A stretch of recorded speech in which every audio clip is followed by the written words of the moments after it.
ክፍሉ ላይ አንተ አማርኛ አሰማም እንዴ? ክፍሉ ላይ እምነት ነው ማነው ጥምቀት ነው ወይንስ ደግሞ ትምህርትን የቀደመው አልኩ። አዩባ እሺ ቀጥል እስቲ።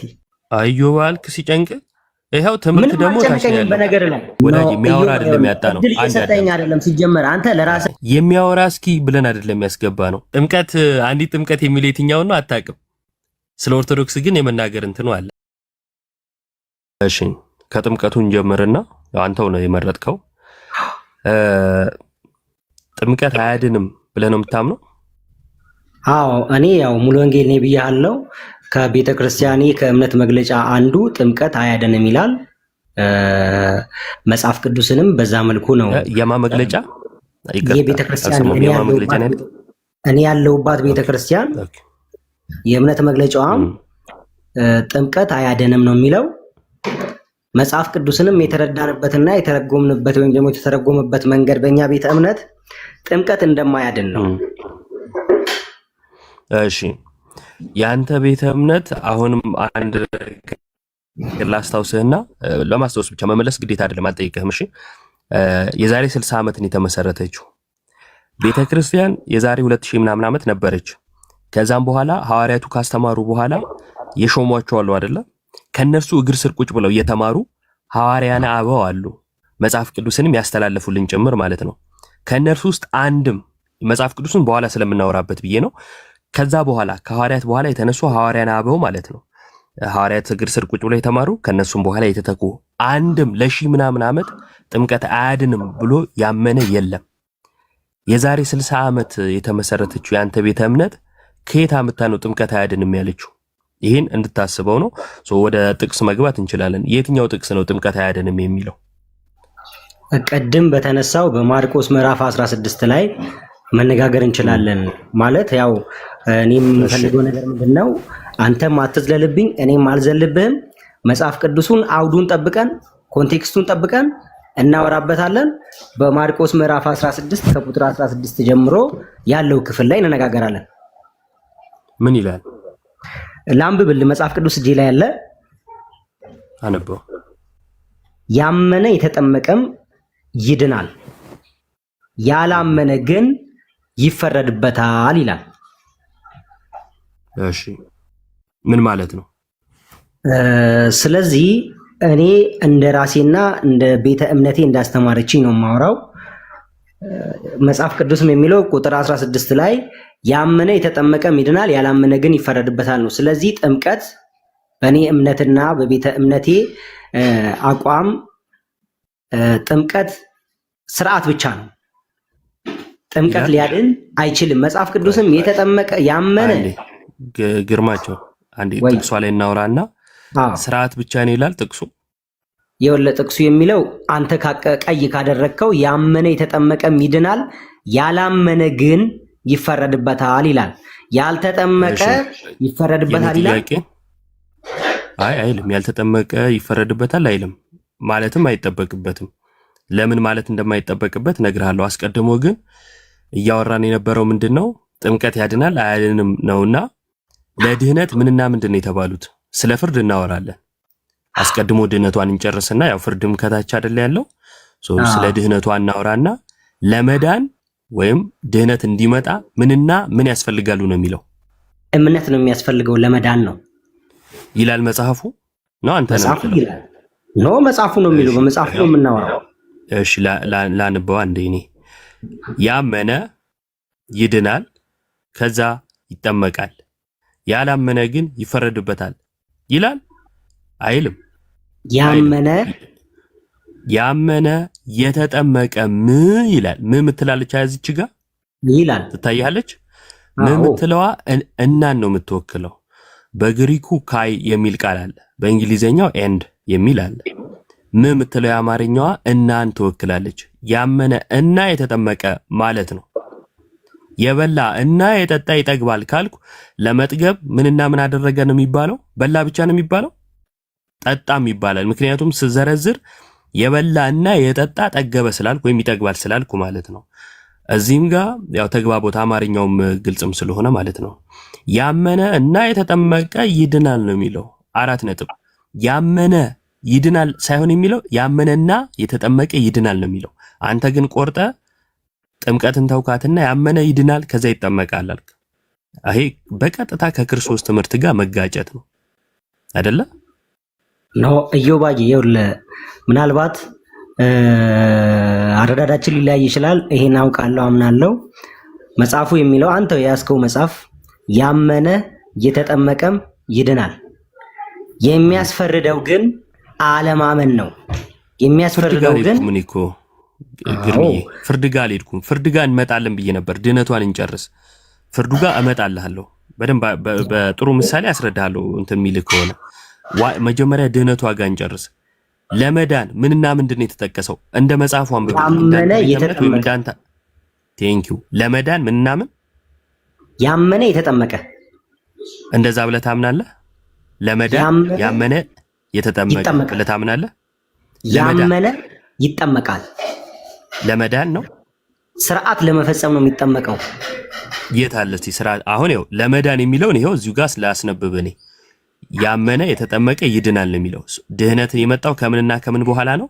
ከእምነትና ከጥምቀት በኋላ ነው ድህነት የመጣው። ሰው እምነትና ጥምቀት ለመዳን ነው። እስቲ ስርዓት ለመፈጸም ነው የሚለውን አስነብበኝ። የትኛው ጋር ልክፈትልህ?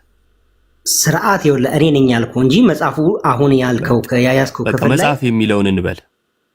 መጽሐፍ የሚለውን እንበለሽ። ከዘፍጥረት እስከ ራእይ ስርዓት ለመፈጸም ነው የሚል ካለ ታመጣለህ። ከሌለ ግን መጽሐፍ የሚለውን ብቻ እየተነጋገርን እንሂድ። እዚህ ጋር ይሄን ያህል ካወራን ስግጥ ብሎ መቀመጥ አይጠበቅብኝም ብዬ አስባለሁ። ሌላ ጥቅስ ልድገምህና ኢዮባዬ ቆይ አንዴ ጥያቄን መልስልሃለሁ። ሳትሄድ መልስልሃለሁ። ጥያቄ ከክፍሉ ሳትወጣ ያመነ የተጠመቀ ይድናል ካለ እምነት ብቻ እንደሚያድን መጽሐፍ ቅዱስ አይናገርም? አይናገርም። በምን አማርኛ ያመነና የተጠመቀ እያለ እምነት ብቻ እንዴት ነው? ጌታ ይሄ ወንጌል የጌታ የኢየሱስ ክርስቶስ ወንጌል ነው አይደለ? አዎ የጌታ የኢየሱስ ክርስቶስ ወንጌል ነው። የጌታ የኢየሱስ ክርስቶስ ወንጌል ላይ ካዲያ ያኔ በምሽቱ ጌታ ኢየሱስ ሲሰቀል አብሮት ከተሰቀሉት መካከል አሁን ከኔ ጋር በገነት ነህ የተባለው ተጠምቆ ነው እንደዳ ነው? በዛን ሰዓት ጥምቀት ነበረ? የሐዲስ ኪዳን ጥምቀት? ጥምቀትማ ከሙሴ ጊዜ ጀምሮ ከኦሪት ሕግ ጊዜ ጀምሮ ጥምቀት ነበር። ጥምቀት ቢያድን ኖሮ ኢየሱስ ራሱ ለምን ይመጣል? አማርኛ እየተደማመጥን የሐዲስ ኪዳን ጥምቀት ነበር ወይ ወይም ጌታ የሰጣቸው ጥምቀት ነበር ወይ ነው ያልኩ። እኔ ጥምቀት አንድ ነው ብዬ ነው የማምነው። አንዲት ጥምቀት አይደለም የሚለው መጽሐፍ ቅዱስ? እሺ አንዲት ጥምቀት የተባለ የትኛው ነው? ዮሐንስ ጥምቀት እና የጌታ ጥምቀት አንድ ነው? ለምሳሌ እሱ አንድ አይደለም። አንድ ነው ብዬ ነው ማምነው። አንዲት ጥምቀት ይላል እኮ አልከኝ። አሁን ጥምቀት አለ ነው። ጥምቀት ከብሉይ ኪዳን ጀምሮ ይኑር ጥምቀት ይኑር።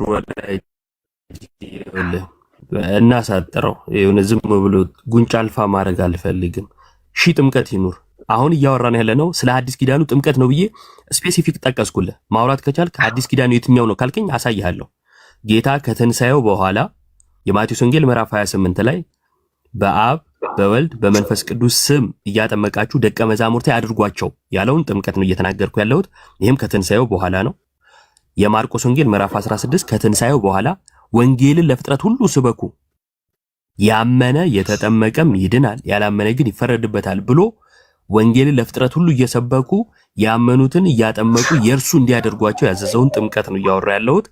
የዮሐንስን ጥምቀት የተጠመቁት ራሱ መንፈስ ቅዱስን ስላልተቀበሉ ያመኑት ግን ደግሞ የጌታን ጥምቀት ያልተጠመቁትን በዮሐንስ ጥምቀት ብቻ ተጠምቀው የነበሩትን የጌታን ጥምቀት ሲያጠምቋቸው እንመለከታለን። እያወራን ያለ ነው የሐዋርያት ሥራ ምዕራፍ 19 ማለት ነው።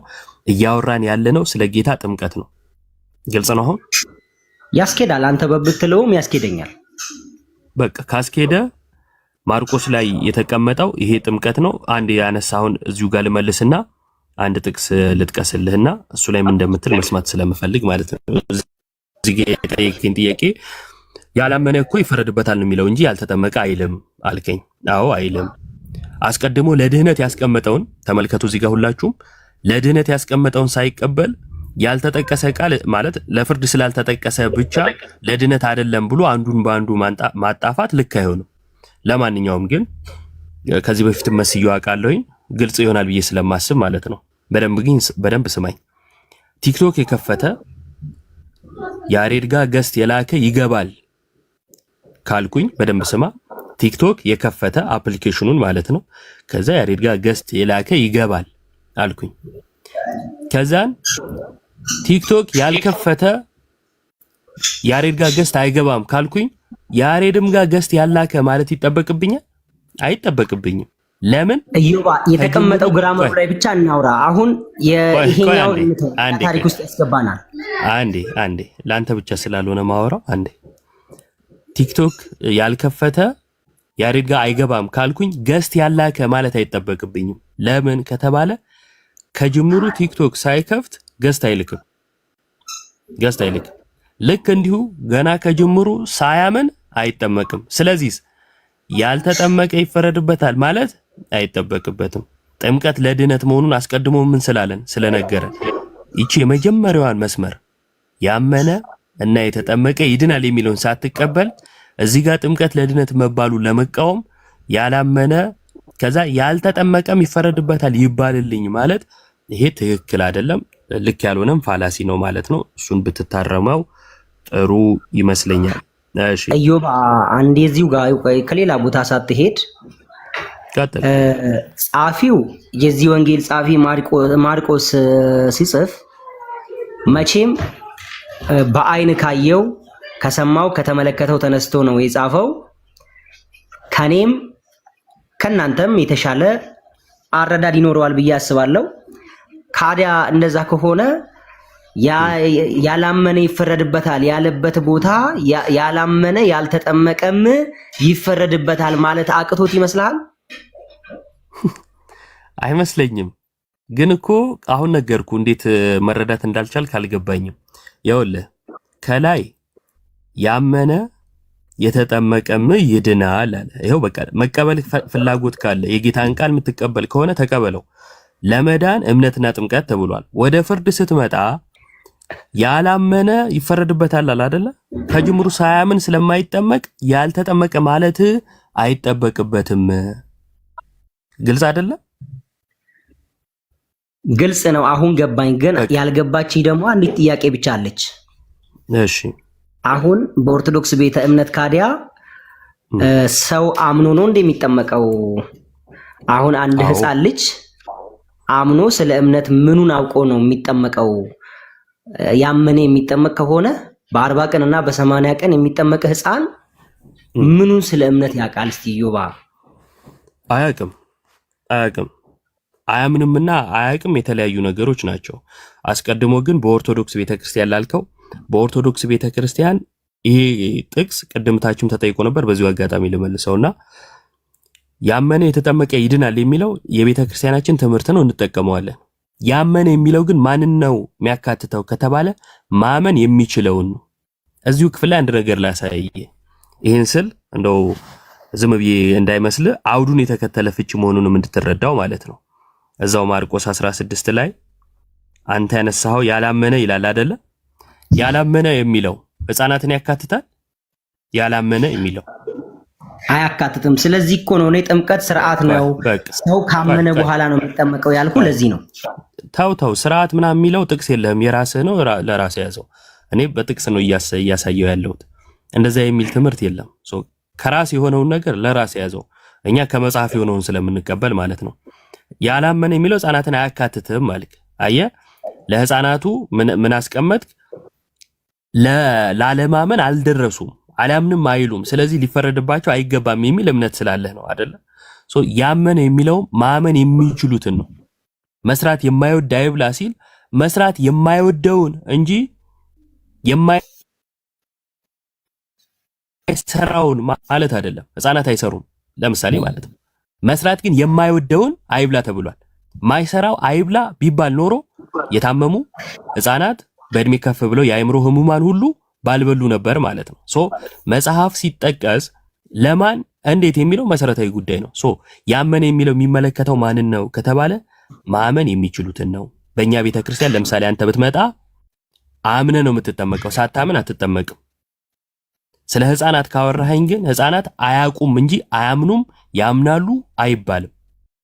የማያውቁትን አታጥምቁ የሚል ካለ ታሳየኛለህ ነው። እዮባ ህፃናት ለምን ይጠመቃሉ? በቃ ቆይ አንዴ፣ እሺ አንዴ፣ እቺ ለመጨረሻ ጊዜ ልመልስና ጥምቀቱ ላይ መልሳለሁ። የህፃናት ጥምቀት አይደለም የመጀመሪያው እንትን ነጥብ ማለት ነው። ዋናው ጥምቀትን ስለማትቀበል ህፃናት ለምንድን ነው የሚጠመቁት? ሰው ስለሆኑ ማስረጃ ሰዎች መጠመቅ አለባቸው። አዎ እሺ፣ ዮሐንስ ወንጌል ምዕራፍ 3 ቁጥር 5 አዋቂዎቹ ይጠመቁ ይል ይሆን? እስቲ እንየው። ኢየሱስም መለሰ ለኒቆዲሞስ፣ ከኒቆዲሞስ ጋር እየተነጋገሩ ነው። እንዲህ ሲል እውነት እልሃለሁ አዋቂዎች ትላልቆች ከውሃና ከመንፈስ ካልተወለዱ በቀር ወደ እግዚአብሔር መንግሥት ሊገቡ አይችሉም። አይደለም የሚለው ሰው ከውሃና ከመንፈስ ካልተወለደ በቀር ወደ እግዚአብሔር መንግሥት ሊገባ አይችልም። ስለዚህ ሰዎች ወደ እግዚአብሔር መንግሥት ለመግባት ምን ያስፈልጋቸዋል? ከውሃና ከመንፈስ መወለድ፣ ክርስቶሳዊ መሆን ማለት ነው። ይሄ ያስፈልጋቸዋል። በብሉይ ኪዳን አንድ እንድትረዳው በዛው ማለት ነው። ስለ አፖስቶሊክ ሰክሴሽን ስታጠና ይሄንንም እንድታጠና ጥምቀት የሐዲስ ኪዳኑ ጥምቀት ማለት ነው በብሉይ ኪዳን ጥላ ነበረው። ለምሳሌ የእስራኤላውያን በደመናና በባህር መጠመቅ ጥላ ነበረ፣ ለጥምቀት ምሳሌ ነበረ። ታምናለህ ይሄንን? አዎ ምሳሌ ነው። እሺ ማርቆስ ማነው ቆሮንቶስ መልእክት ላይ አንደኛ ቆሮንቶስ ምዕራፍ 10 ላይ ከቁጥር 1 ጀምሮ ስታነብ ይሄን ታገኛለህ። በባህርና በደመና ኢዮባ ጥቅስ እያበዛ ነው። የቀድሞ ማርቆስና የአሁኑ ዮሐንስ በፍጹም የማይገናኝ ክፍል ነው። ሊተዋወቅ የማይችል ክፍል ነው። አዳምጠኝ ወዳጄ፣ ጠይቀኸኝ እምነትን እየመለስኩ ከታችም ሆኜ ማዳመጥ እችላለሁ። ኢዮባ ለመነጋገር አይደለም ማዳመጥ ብቻ ነው። ቆይ እየጠየቅክ አይደለም ማዳመጥ ብቻ ነው። እስካሁን እየጠየቀኝ እየመለስኩ አይደለም። አዳምጬ ጨረስኩም ሐሳቤን። አንደኛ ሁለተኛ ነገር ደግሞ እምነቴን እንጂ እምነትህን እያብራራው አይደለም። ጥቅስ በዛ ይሄና ያ ምናምን የምትለው ያንተ አመለካከት ነው። የኔን እምነት ስነግር ለምንድን ነው እሱ ያንተን አመለካከት እንዳወራ የምጠብቀው? የኔን እምነት ሳወራ እሰጥሃለሁ፣ ምንም ችግር የለውም። የኔን እምነት ሳወራ እንደኔ እምነት ነው ልትቀበል የሚገባው። ማለትም የእሱ እምነት ነው ብለህ እንጂ በአንተ እምነት መዝነ የኔን ጥቅስ ካልጠቀሰልኝ አይባልም። አይገናኝም ካልክ እሱን ታሳየኛለህ ማስረጃ እያወጣ። ለማንኛውም ግን በብሉይ ኪዳን የነበረው የእስራኤላውያን በባህርና በደመና መካከል መሻገራቸው የጥምቀት ምሳሌ ነበር። ሲሻገሩ አዋቂ ብቻ ናቸው ወይስ ህፃናትም ተሻግረዋል ከተባለ ህዝብ ነው የተሻገረው። ህዝብ ውስጥ ህፃናቶች አሉ። አንዱ እሱ ነው። ሁለተኛ ግርዘት፣ በብሉይ ኪዳን ግርዘት ነበረ። በየ8 ቀናቸው ይገረዙ ነበረ አይደለ? የእስራኤላውያን ልጆች እርሱ ለጥምቀት ምሳሌ ነው። አሁን በእጅ ባልሆነ ቆላሲስ መልእክት ላይ በግልጽ ነው የተቀመጠው። በእጅ ባልሆነ መገረዝ ተገረዛችሁ። ከዛ ቀጥሎ ምን ይላል? በጥምቀት ከእርሱ ጋር አንድ ሆናችሁ ብሎ ይናገራል። በብሉይ ኪዳን የነበረው ያ ግርዘት በወላጆች እምነትና በወላጆች ፈቃድ የሚፈጸም ነበረ። ህፃናት ልገረዝ አልገረዝ የሚል ተማክረው አይደለም። በሐዲስ ኪዳንም የክርስቲያን ልጆች ክርስቶሳዊ ሆነው እንዲያድጉ በወላጆቻቸው እምነት ይጠመቃሉ። ይህ መጽሐፍ ቅዱሳዊ ነው። አይ መጽሐፍ ቅዱሳዊ አይደለም የሚል ሰው ካለ ይሄው ህፃናት አይገረዙ አይጠመቁ የሚል ማስረጃ ሊያቀርብ ይገባል። እምነታችን ከህፃናት አንጻር ይሄ ነው። ከጥምቀት አንጻር ቅድም የጠቀስኳቸው ጥቅሶች ናቸው። ማስረጃ ወጥተህ ይሄን የሚቃወም ነገር ካለ ታሳየኛለህ። ካልሆነ ወደ ጥምቀቱ ሐሳብ ተመለስና የህፃናቱን ትንሽ አቆየውና ጥምቀት ለድህነት የሚለው ላይ ማውራት ትችላለህ። ቀጥል። ዮባ እድሉን ስለሰጠኝ አመሰግናለሁ። ማቴዎስ ምዕራፍ 28 ላይ ቅድም መጀመሪያ ላይ እንደ መግቢያ የተጠቀምከው ክፍልና የማርቆስ ምዕራፍ 16 እንዳነሳ ነው። የማቴዎስ ላይ ምን ይላል? ወደ ዓለም ሁሉ ሂዱ ወንጌልንም ለፍጥረት ሁሉ ስበኩ አይደለም የሚለው። ክፍሉን ላውጣው። ያው እኔ ሃርድ ኮፒ ስለሚለው ያም ካለ በኋላ ማቴዎስ 28 ቁጥር 19 ላይ በአብ በወልድ በመንፈስ ቅዱስ ስም እያጠመቃችሁ ደቀ መዛሙርቴ አድርጓቸው ይላል። ምን የሆኑትን? ያመኑትን አይደለ? ትክክል። ያመኑትን በአብ በወልድ በመንፈስ ቅዱስ በክፍሉ ቀደም ካስረዳው እንግዲህ በእኛ ቤተክርስቲያን ያለውን ነገር ካስረዳው ውጪ በቀጥተኛ ንባቡ እንየው። ቀጥተኛ ንባቡን ይዘን አግኝቼዋለሁ፣ ላንብብልህ። እንግዲህ ሂዱና አሕዛብን ሁሉ ከላይ ከፍ ልበል ተራራ ገሊላ ሄዱ። ባዩትም ጊዜ ኢየሱስም ቀረበና እንዲህ ብሎ ተናገራቸው፣ ስልጣን ሁሉ በሰማይና በምድር ተሰጠኝ። እንግዲህ ሂዱና አሕዛብን ሁሉ በአብ በወልድና በመንፈስ ቅዱስ ስም እያጠመቀቻችሁ ያዘዟቸው። ያው አማርኛ ብያለሁ ቀደም ያዘዝኳችሁ ሁሉ እንዲጠብቁ እያስተማራችሁ ደቀ መዛሙርቴ አድርጓቸው። ከላይ ግን ወደ ዓለም ሁሉ ሂዱ ወንጌልን ስበኩ ይላል። ከላይ ጀምር እስቲ አንተ ባራስ ማርቆስ ላይ ይላል እሱ። ቆይ እዚህ ጋር ጥምቀት ነው የቀደመው ትምህርቱ። አሁን እንደ ትምህርት ነው ዕውቀት ማመን። እስቲ አሳየኝ ትምህርቱ ሲቀድም እዚህ ጋር አንዴሽ ተመልከቱ። ቀደም በኦርቶዶክስ ቤተክርስቲያን ለአዋቂዎች እና ለህፃናት ምን አይነት ትምህርት አለ የሚለውን አሳይቻለሁ። እሱ በዛ መነጽር ከታየ ግልጽ ነበር። አንዱ በቀጥተኛ ንባቡ ከተባለ ግን እዚህ ጋር የሚቀድመው ጥምቀት ነው።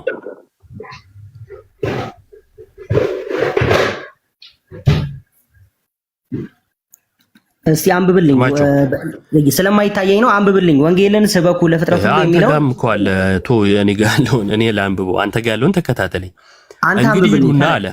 እሺ እንግዲህ ሂዱና ወንጌልን ለፍጥረቱ ሁሉ ከሚለው የቱ ጋር ነው ወንጌልን ለፍጥረቱ ሁሉ የሚለው? ወደ ዓለም ሁሉ ሂዱ ከሚለው ጀምርና አንብብልኝ።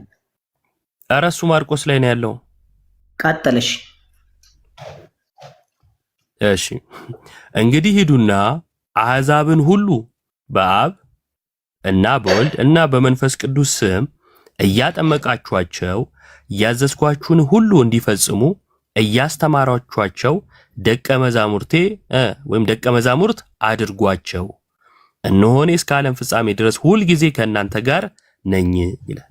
ስለዚህ ጥምቀት ነው ትምህርትን የቀደመው። እዚህ ጋር አመኑ፣ ካመኑ በኋላ ተማሩት፣ ከተማሩ በኋላ የቱ ጋር ነው አመኑ የሚለው? በኋላ ደቀ መዝሙር ሆኑ። የቱ ጋር ነው? አንተ ሌላ መጽሐፍ ነው እንደምታነበው? ኖ አንዱ መጽሐፍ ቅዱስ አመኑ ከዛ ተጠመቁ የሚላል እዚህ ጋር። ሳያምን አይጠመቅማ። ማርቆስ መመሪያ ይላል ወይ? ማርቆስ ሌላ ይሄ ሌላ። መጀመሪያ ማርቆስና ስለዚህ በአንተ እይታ ማርቆስና ማርቆስ የተለያዩ መጽሐፍት ወይም ደግሞ የሚቃረኑ መጽሐፍቶች ናቸው ማለት ነው? የተለያዩ መጽሐፍት ናቸው፣ የሚቃረኑ ግን አይደሉም። ሁለቱ ራሳቸውን የቻሉ መጽሐፍት ናቸው። ቆይ አዳም ማርቆስ ከማርቆስ ጋር በፍጹም እንደማይቃረን እኔ እናንተ መተማመን አለብን። አዎ አይቃረኑም እኮ ነው ያልኩህ። ምንድነው የማይቃረን ከሆነ ያመነ ነው የሚጠመቀው ብለኸኛል እኮ ቅድም። ይኸውልህ ወዳጄ እዚህ ክፍል ላይ የሚቀድመው እምነት ነው ወይስ ጥምቀት? ማነው ትምህርት ነው ወይስ ጥምቀት ብዬ ስጠይቅ ክፍሉ ላይ ነው የጠየቅኩህ አይደለ? እርሱን መልስ። ማርቆስ ላይ ያለውን ነገር ደግሞ ከህፃናትም አንጻር የቤተክርስቲያናችን እምነት ብዬ አስረድቻለሁ። መጀመሪያ ከማውራት በፊት አዳምጥ ያነሳውልን ሐሳብ። በዚህ ክፍል መሰረት ትምህርት ነው ወይስ ጥምቀት የቀደመው? እኔ ያመነ ነው የሚጠመቀው። በዚህ ክፍል መሰረት አማርኛ ነው የሚለው እያጠመቀ አሕዛብ ነው ያመኑት የሚለው። እሺ አሕዛብ ሁሉ አሕዛብ ያምናል እንዴ? ወደ አሕዛብ ይሄዱ ነው ሲያምን አይደል እንደሚጠመቀው? ካዲያ ክፍሉ ላይ አንተ አማርኛ አሰማም እንዴ? ክፍሉ ላይ እምነት ነው ማነው ጥምቀት ነው ወይንስ ደግሞ ትምህርትን የቀደመው አልኩ። ይኸው እዚህ ጋር ለምሳሌ እንግዲህ ሂዱና አሕዛብን ሁሉ በአብ በወልድ በመንፈስ ቅዱስም እያስተማራችኋቸው ነው የሚለው። እያጠመቃችኋቸው እያጠመቃችሁ በቃ ትምህርት ቀጥሎ አይደል ያለው ዝቅ ብሎ። አይዮባ እሺ ቀጥል እስቲ። አይዮባ አልክ ሲጨንቅ። ይኸው ትምህርት ደግሞ ታሽያለህ በነገር ላይ ይኸው አንደኛ እሺ ቆይ አንዴ ያለው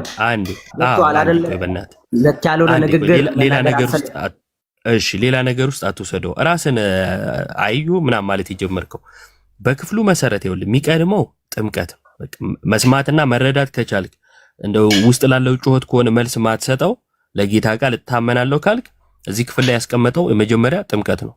በአብ ወልድ በመንፈስ ቅዱስም እያጠመቃችኋቸው ያዘዝኳችሁን ሁሉ እንዲጠብቁ እያስተማራችኋቸው ደቀ መዛሙርቴ አድርጓቸው። ደቀ መዛሙርት መሆን ማለት የጌታ መሆን ማለት ነው። የጌታ ለመሆን ደግሞ ምን ያስፈልጋል? እምነትም ጥምቀትም ያስፈልጋል ማለት ነው። በንባቡ መሰረት የጠየቅኩህን አንተ በዚህ እንትን ሲል በዛኛው በዛ ሲሆን በዚህ ምናምን ማለት ፈልጋል። የተመቸህን ውሰድ። ጥያቄን መልሼልሃለሁ። ማርቆስ ወንጌል ላይ ያለውን መረዳት አስቀምጬልሃለሁ። አንድ ማስረጃ ልክፈትልህና ከዛን ይበቃናል ይመስለኛል። ይታያል? ይታየኛል። አንብልኝ። ምን ይላል? የአንደኛ ጢሞቴዎስ አንደኛ ጴጥሮስ ምዕራፍ 3 ቁጥር 21 አንብበውስ እየሰማሁህ ነው።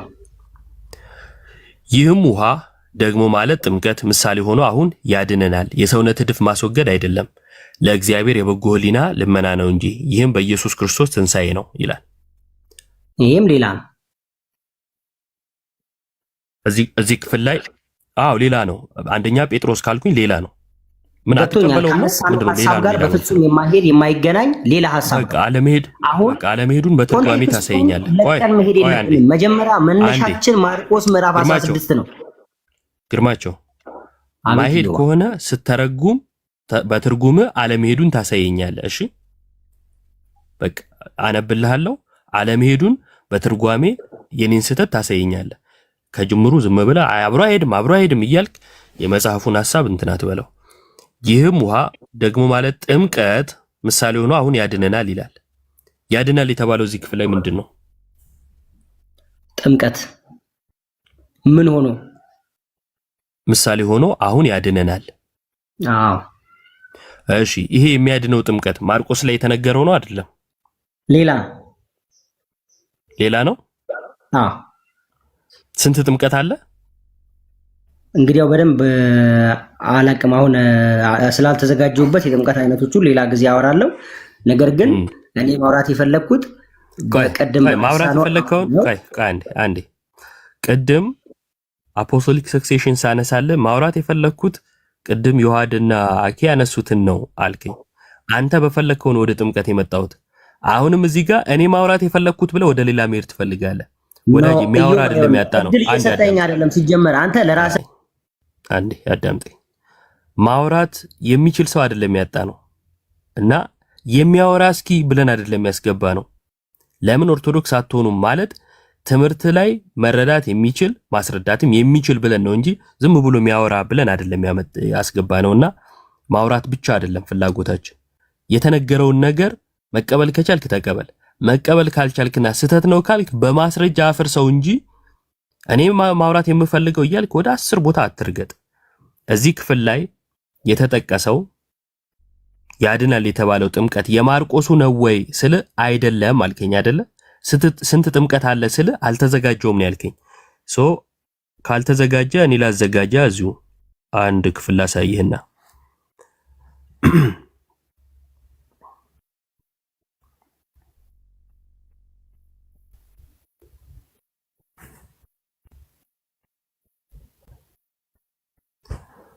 እሺ ይነበብልሃል። ግርማቸው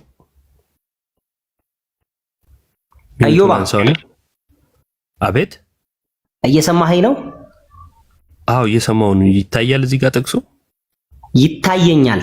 ይኸውልህ አንድ ጥያቄ ብቻ ልጠይቅ፣ አንድ ላይ አብራራልኝ ልስማ። በቃ ቆይ አንዴ ጥያቄና መልሱን ቅድም ጨረስን። ረጅም ሰዓት ተጠየቅኩ። ስለ ጥምቀት መለስኩ፣ ማርቆስን መለስኩ፣ ስለ ሕፃናት መለስኩ። አሁን እየተወያየን ነው። እሺ እና ጥምቀት ስንት ነው የሚለውን ስጠይቅ አልተዘጋጀውም ስላልከኝ ይሄን ጥቅስ አንብልኝ። አንዲት ሃይማኖት አንዲት ጥምቀት። እሺ አንዲት ጥምቀት የተባለ የትኛው ጥምቀት ነው?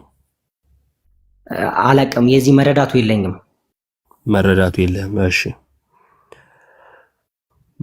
እሺ ጴጥሮስ ላይ ጥምቀት እንደሚያድን ተማምነናል።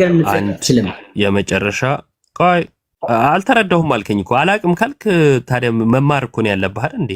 አላቅም ብለኸኝ አለማወቅ እንትን ስል ደግሞ እንትን ሊላ አይገባማ። አንዴ ይነበባል እዚህ ጋር ይነበባል። እሺ የሐዋርያት ሥራ ምዕራፍ 22 ነው ቁጥር 16 አሁንስ ለምን ትዘገያለህ? ተነሳና ስሙን እየጠራ ተጠመቅ ከኃጢአትህም ታጠብ ይላል። በኢየሱስ ስም ይሄኛው ከላይ ስታነብ ሐዋርያት ሥራ ግን በኢየሱስ ስም እየተጠመቅ ከኃጢአት ታጠብ ነው የሚለው። እስቲ አንበው። ኦርቶዶክስ እንደዛ ብሎ ያምናል እንዴ? በኢየሱስ ስም አንብ ኦርቶዶክስን ተውና አንብ መጀመሪያ የምታውቀው ነገር ስለ ጥምቀት ጥምቀት አንዲት ጥምቀት የሚል የትኛውን ነው አታውቅም።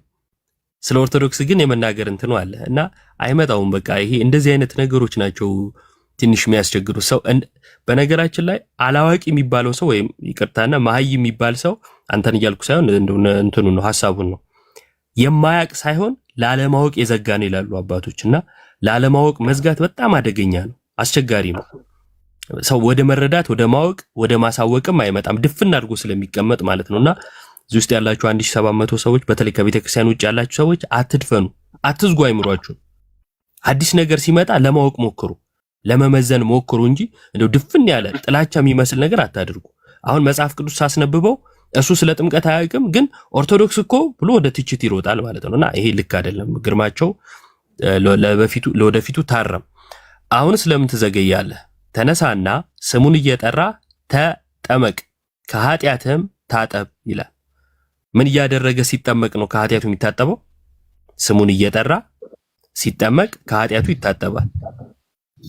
ይሄ የሐዋርያት ሥራ ምዕራፍ 22 ስለ ሳኦል ነው የሚነግረን ወይንም ደግሞ ስለ ጳውሎስ ማለት ነው። በጥምቀት በኩል የኃጢአት ስርየት እንዳለ ታምናለህ?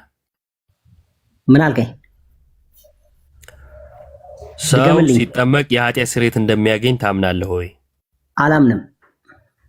እሺ፣ ጳውሎስ የኃጢአት ስርየት ያገኘው መቼ ነው?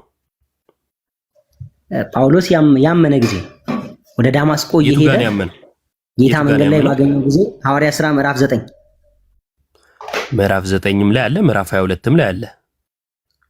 ከ9ኙ ልጀምርልህ? ከ22ቱ ከ9ኙ ጀምረ አንብብልኝ። እሺ ሐዋርያት ሥራ ምዕራፍ 9 በዚህ እንጨርሳለን ጋይስ። እሺ ይቅርታ፣ ቁጥር ስንት ላይ ነው?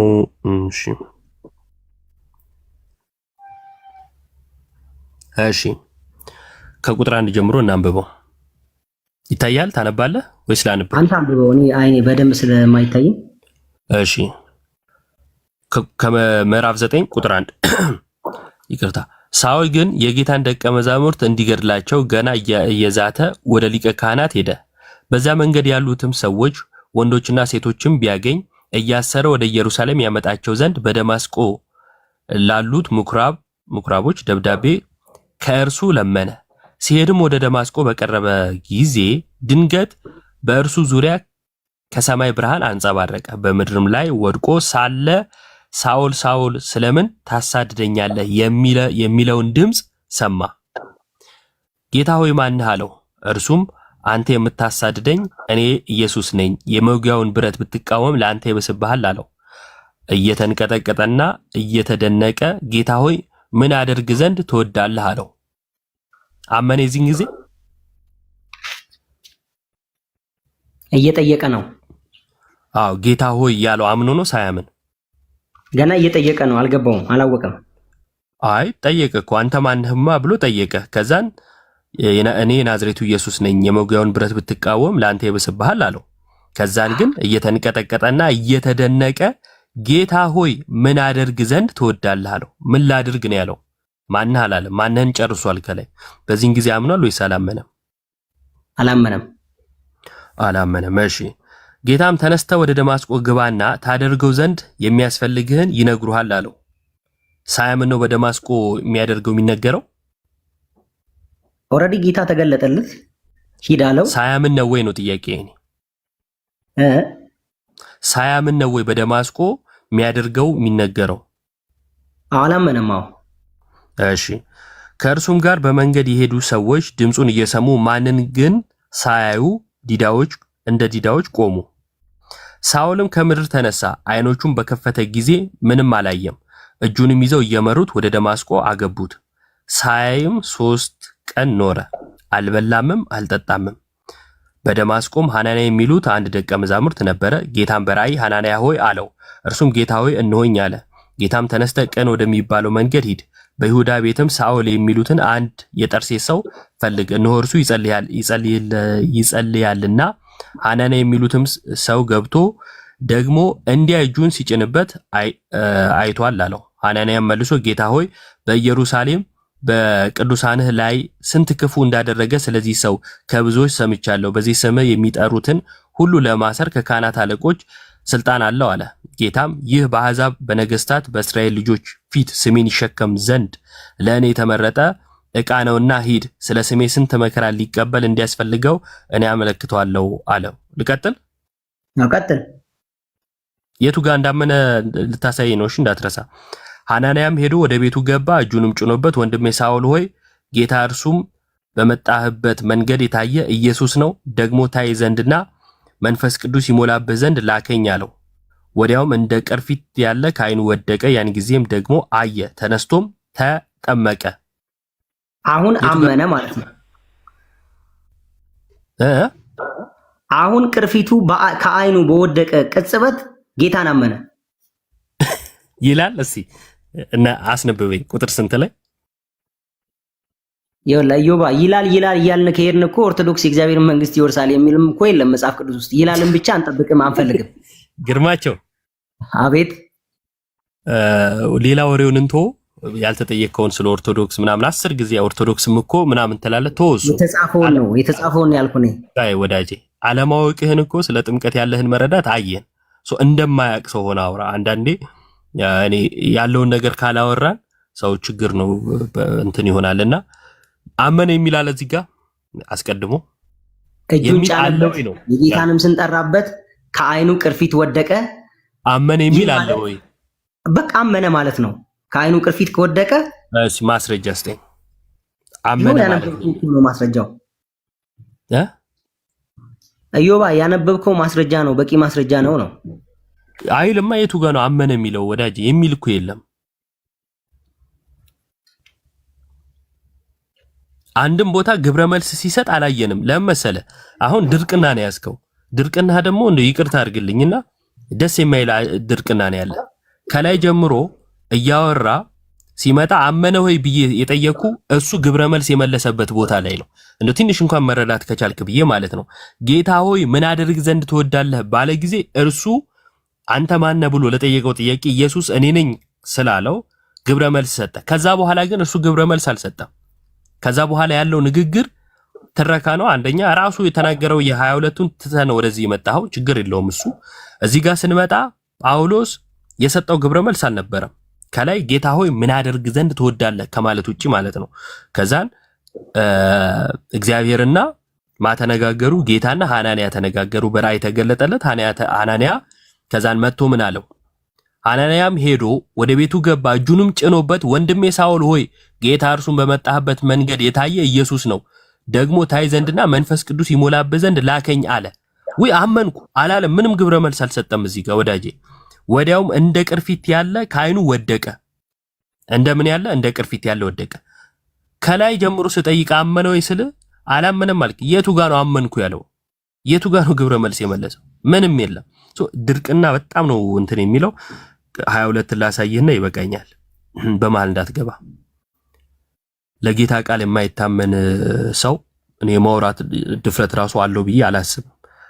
እሺ 22 ላይ ራሱ ይተርካል። ሁለቱም የሚጋጩ ሐሳቦች አይደሉም። ያኛው የሉቃስ ዘገባ ነው፣ ይሄኛው ደግሞ ራሱ ጳውሎስ ስለራሱ የሚናገረው ነው። ስለራሱ ምን ይላል? ስሄድም አለ። ያኛው እንዲያለው እያለ ነበር አይደል? የምዕራፍ 9። እዚህ ጋር ግን ራሱ ምን አለ? ስሄድም ወደ ደማስቆ በቀረብኩ ጊዜ ቀትር ሲሆን ድንገት ከሰማይ ታላቅ ብርሃን በዙሪያዬ አንጸባረቀ። በምድርም ላይ ወድቄ ሳውል ሆይ ሳውል ሳውል ስለምን ታሳድደኛለህ የሚለኝን ድምፅ ሰማሁ። እኔም መልሼ ጌታ ሆይ አንተ ማን ነህ አልኩ። እርሱም አንተ የምታሳድደኝ የናዝሬቱ ኢየሱስ ነኝ አለኝ። ከኔ ጋር የነበሩት ብርሃኑን አይተው ፈሩ፣ የሚናገረኝን የእርሱን ድምፅ ግን አልሰሙም። ቁጥር 10 ጌታ ሆይ ምን ላድርግ አልኩት ይላል። ምን ላድርግ ያለው ስላመነ ነው። ሳያምን ምን ላድርግ ሊል አይችልም። ለምን ካላችሁኝ አስቀድሞ የክርስቶስ የሆኑትን የሚያሳድድ የሚያስር ሰው ነበረ። ሊገድል ሊያስር ደብዳቤ ይዞ የመጣ ሰው ሳያምን እንደው ምን ላድርግ ብሎ ሲታዘዝ አላያችሁ? አመነ። ጌታ ሆይ ምን ላድርግ ባለ ጊዜ አምኗል። አምኗል። ከዛስ ጌታም እመን አይደለም ያለው፣ ምክንያቱም አምኗል ሰውየው። ያላመነ ሰው እመን ነው እንጂ የሚባለው ተጠመቅ አይባልም። ያላመነ ሰው ቅርፊት ይላቀቅ ምናምን አይደለም የሚባለው ምንድነው? እመን ነው አስቀድሞ ማለት ነው። እመን አይደለም ያለው። ሐናንያም ሄዶ እጁን ጫነበት፣ ቅርፊቱም ወደቀ። ከዛ ምን እንዳለው ከታች እናነባለን። ጌታ ሆይ ምን ላድርግ አልኩት። ጌታም ተነስተህ ወደ ደማስቆ ሄድና ታደርገው ዘንድ ስለታዘዘ ሁሉን በዚያ ይነግሩሃል አለኝ።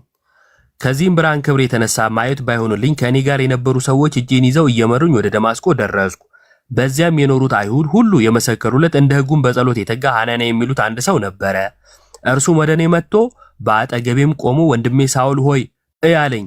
እኔም ያን ጊዜ ወደ እርሱ አየው። እርሱም አለኝ እመን እና ያለው አይደለም፣ የአባቶቻችን አምላክ ፍቃዱን ታውቅ ዘንድና ጻድቁን ታይ ዘንድ ከአፉም ድምፅ ትሰማ ዘንድ አስቀድሞ መርጦሃል። ባየኸውና በሰማኸው በሰው ሁሉ ፊት ምስክር ትሆናለህና። ከዛስ እመን ያለው አሁንስ አይደለም፣ ያላመነ ሰው እመን ነው የሚሉት ሐዋርያቱ። ጳውሎስ ግን ማነው ሐናንያ ግን ያለው ምንድነው? ቁጥር 16 ላይ አሁንስ ለምን ትዘገያለህ? ይኸው ተነሳና ስሙን እየጠራ ተጠመቅ ከኃጢአትህም ታጠብ። ለምንድን ነው ይሄ ጥያቄ የመጣው? ጥምቀት አያድንም ሲል ስለነበረ ማያድን ከሆነ ከኃጢአት ታጠብ ለምን ተባለ? አስቀድሞ ባመነ ጊዜ ለምንድነው ከኃጢአቱ ያልታጠበ የሚለውን ጥያቄ ሽሽት ብዙ መከራ ይወዳጄ። ለማንኛውም ስለነበረን ቆይታ አመሰግናለሁ። እሺ ዮባይ ታንኪዩ በጣም ቃል የታሰማን እግዚአብሔር ይስጥልን። ግርምሽ በጣም እናመሰግናለን። አንተንም አሪፍ ውይይት ነበራችሁ።